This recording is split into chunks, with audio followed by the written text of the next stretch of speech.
बिस्मिल्लाहिर्रहमानिर्रहीम। अस्सलाम वालेकुम students, I hope you all are fine. तो डियर स्टूडेंट्स, आज हम अपना नया चैप्टर नंबर 14 रिप्रोडक्शन स्टार्ट करेंगे। इस चैप्टर में जो चीज़ें हम लोगों ने पढ़नी है, सीखनी है, उसमें इंक्लूड है रिप्रोडक्शन क्या होता है, सेक्सुअल रिप्रोडक्शन के मेथड्स कौन कौन से हैं, प्लांट्स में सेक्सुअल रिप्रोडक्शन कैसे होती है और एनिमल्स में सेक्सुअल रिप्रोडक्शन कैसे होती है। तो स्टूडेंट, आज हम चलते हैं अपने फर्स्ट टॉपिक की तरफ, जो है इंट्रोडक्शन टू रिप्रोडक्शन, यानी कि रिप्रोडक्शन क्या होती है। तो स्टूडेंट्स, रिप्रोडक्शन ये वर्ड दो वर्ड से मिलकर बना है। री मतलब दोबारा, प्रोडक्शन मतलब पैदा करना, यानी कि ऐसा अमल जिसमें एक नया जानदार पैदा होता है, यानी कि एक जानदार पहले से मौजूद है, उसी जानदार से एक नए जानदार का बनना, जिसको हम रिप्रोडक्शन कहते हैं। स्टूडेंट्स, अगर हम इसकी डेफिनेशन देखें तो वो ये है, production of individual of same species, यानी कि ऐसे जानदार का पैदा होना जो एक ही स्पीशी, यानी कि जो जिससे पैदा हो रहा है वो उसी की ही नस्ल का हो, that is the next generation of that species, जो कि उसी जनरेशन की अगली स्पीशी होगी। इसका मतलब क्या है कि अगर हम मिसाल के तौर पे एग्जाम्पल लें, जैसे कि प्लांट्स है, प्लांट्स में अगर रिप्रोडक्शन हो रही है तो उसके नतीजे में आगे नए प्लांट्स ही बनेंगे, कोई एनिमल्स पैदा नहीं हो सकता। इसी तरह अगर कोई एनिमल है उसमें रिप्रोडक्शन हो रही है तो आगे जो नई नस्ल है वो एनिमल्स की ही होगी, प्लांट्स पैदा नहीं हो सकते। और स्टूडेंट्स, सेम स्पीशी की ही आगे नेक्स्ट जनरेशन आती है, मतलब अगर जो कैट है वो रिप्रोडक्शन कर रही है तो उसकी नेक्स्ट जनरेशन भी कैट ही होगी। स्टूडेंट्स, इम्पोर्टेंस की बात करें अगर हम रिप्रोडक्शन की, रिप्रोडक्शन इम्पोर्टेंट है कंटिन्यूएशन ऑफ स्पीशी के लिए, मतलब एक नस्ल को चलाने के लिए रिप्रोडक्शन का अमल ज़रूरी है। स्टूडेंट्स, हम ये बात पहले भी पढ़ चुके हैं सेलुलर ऑर्गेनाइजेशन में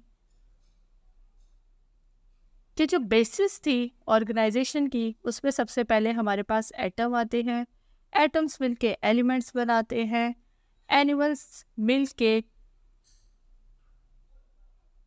ऑर्गेनेलीज बनाते हैं, ऑर्गेनेलीज मिलके सेल बनाते हैं, और सेम टाइप ऑफ सेल मिलके टिश्यू बनाते हैं, और टिश्यू से आगे ऑर्गन, और फिर ऑर्गन सिस्टम, और उसके बाद एक नया जानदार यानी कि इंडिविजुअल बनता है।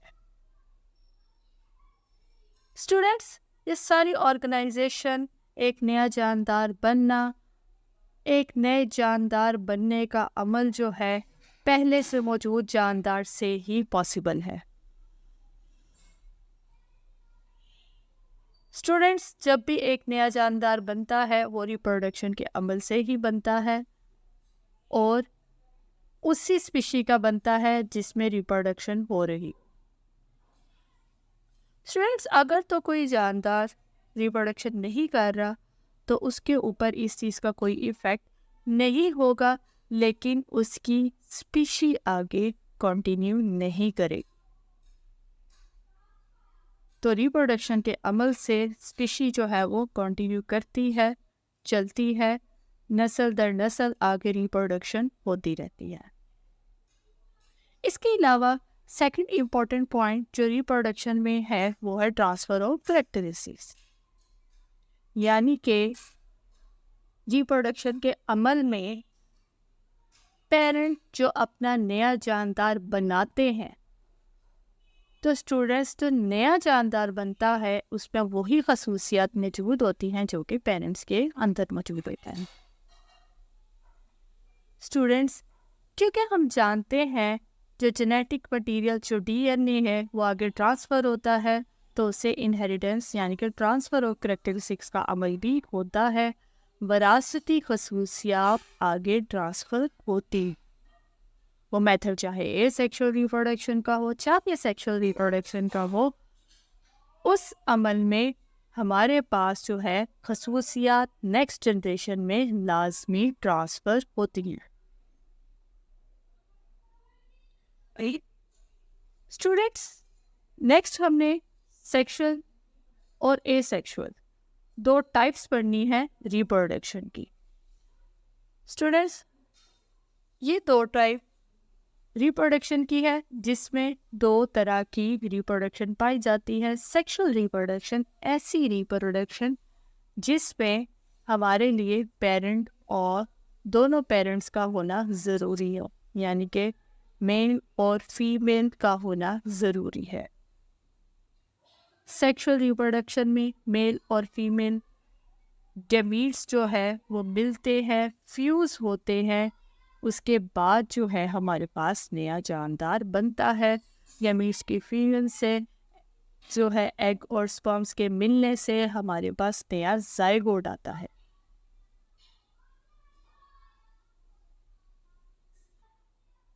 स्टूडेंट, सेक्सुअल रिप्रोडक्शन का एक फ़ायदा हमें ये है कि इसमें जेनेटिक वेरिएशंस आती हैं, यानी कि जो नया जानदार हमारे पास बनता है उसकी पेरेंट सेल से थोड़ी बहुत वेरिएशंस होती हैं।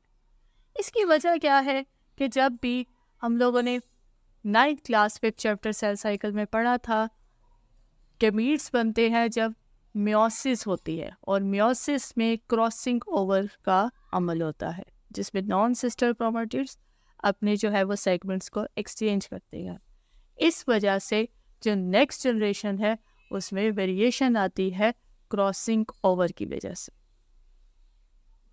यानी कि जो नया जानदार होगा उसमें अपने पेरेंट्स से वेरिएशंस होंगे, हमारे पास नया जेनेटिक मटेरियल आता है।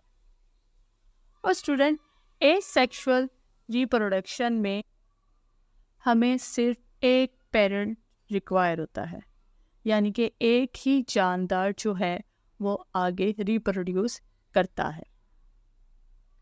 स्टूडेंट्स, हमारे पास एसेक्सुअल रिप्रोडक्शन के डिफरेंट मेथड्स हैं जो हम पढ़ेंगे। Binary fission, multiple fission, fragmentation, budding, spore formation, parthenogenesis, vegetative propagation. Students, vegetative propagation जो है वो प्लांट्स में होती है और वो नेचुरली भी होती है और आर्टिफिशियली भी करवाई जाती है। स्टूडेंट्स, वेजिटेटिव और reproductive part 9th class chapter 1 में हमने पढ़ा था कि प्लांट्स के दो पार्ट होते हैं। सेलुलर ऑर्गेनाइजेशन में हम ये पढ़ चुके हैं कि प्लांट्स के एक वेजिटेटिव पार्ट होता है और एक रिप्रोडक्टिव पार्ट होता है। वेजिटेटिव पार्ट में हमारे पास रूट्स, स्टेम्स और लीव्स शामिल है। रिप्रोडक्टिव पार्ट हमारा फ्लावरिंग प्लांट पार्ट होता है। वेजिटेटिव पार्ट स्टूडेंट्स जो है वो बॉडी पार्ट्स बनाते हैं प्लांट के। रिप्रोडक्टिव पार्ट आगे रिप्रोडक्शन करते हैं। स्टूडेंट्स, नेक्स्ट हम इसके डिफरेंट मेथड्स पढ़ेंगे। आर्टिफिशियली कटिंग और ग्राफ्टिंग मौजूद है। नेचुरली जो है वो ऑलमोस्ट 6 जो है वो मेथड्स हमारे पास इस चैप्टर में मौजूद है वेजिटेटिव प्रोपागेशन के। स्टूडेंट्स, अगर हम एसेक्सुअल रिप्रोडक्शन की बात करें तो पहला हमारा जो है वो है binary fission method. Binary word का मतलब, बाइनरी मीन्स टू, फिशन मतलब टूटना, ब्रेक डाउन होना। स्टूडेंट्स, बाइनरी फिशन का मेथड सबसे सिंपलेस्ट मेथड है एसेक्सुअल रिप्रोडक्शन का। ये बाइनरी फिशन प्रोकैरियोट्स में भी होती है, यूकैरियोट्स में भी होती है, इनवर्टिब्रेट्स में भी होती है।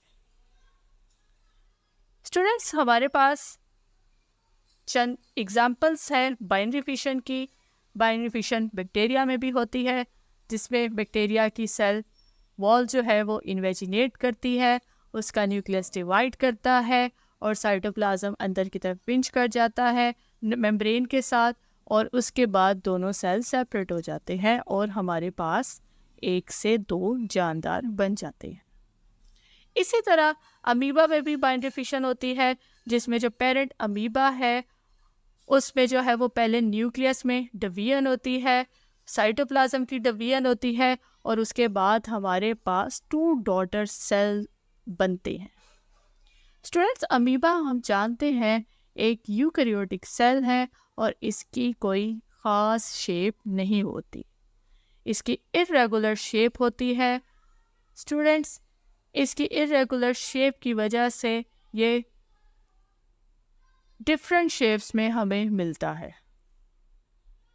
इसके अलावा बाइनरी फिशन प्लेनेरिया इन्वर्टिब्रेट में भी हो सकती है, जिसमें जो है वो उसके पार्ट्स डिवाइड करते हैं और हर जो पार्ट है वो एक नया जानदार बना देता है।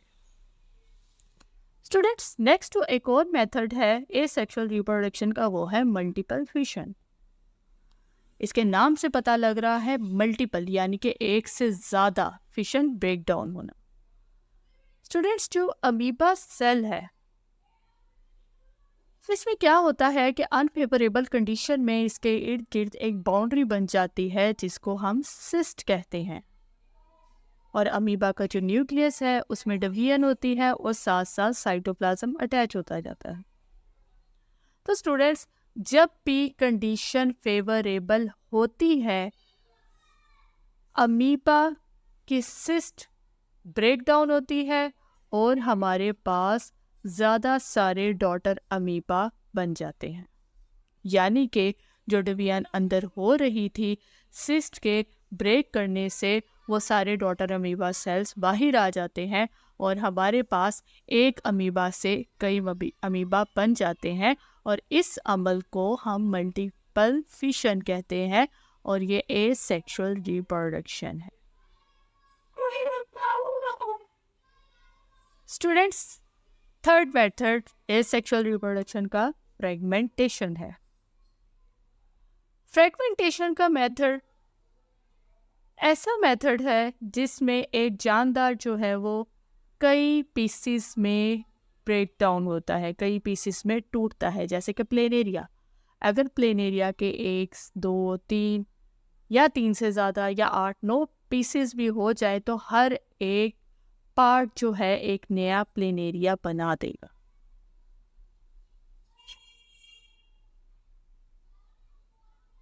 इन पार्ट्स में डिवीजन होती है, न्यूक्लियस ट्रांसफ़र होता है, साइटोप्लाज्म डिवीजन होती है और हमारे पास एक नया प्लेनेरिया बन जाता है जो एग्जैक्टली वैसा ही होता है जैसे कि पेरेंट प्लेनेरिया था।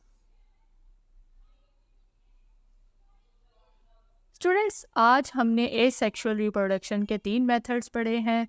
रिप्रोडक्शन पढ़ा है, रिप्रोडक्शन की इम्पोर्टेंस पढ़ी है, रिप्रोडक्शन की टाइप्स पढ़ी हैं और उसमें हमने binary fission, multiple fission, fragmentation को डिस्कस किया है। Students, board point of view से आज का टॉपिक इम्पोर्टेंट है। रिप्रोडक्शन की डेफिनेशन पूछी गई है ऑलरेडी बोर्ड में। इसके अलावा मल्टीपल फिशन को शॉर्ट क्वेश्चन के तौर पे पूछा जा चुका है, बाइनरी फिशन को पूछा जा चुका है, फ्रेगमेंटेशन को पूछा जा चुका है और इसके अलावा जो है लॉन्ग क्वेश्चन भी इसमें बन सकता है। तो स्टूडेंट्स, आप इसे अच्छे से याद कीजिएगा, समझिएगा। नेक्स्ट लेक्चर तक अपना ख्याल रखिएगा। अल्लाह हाफ़िज़।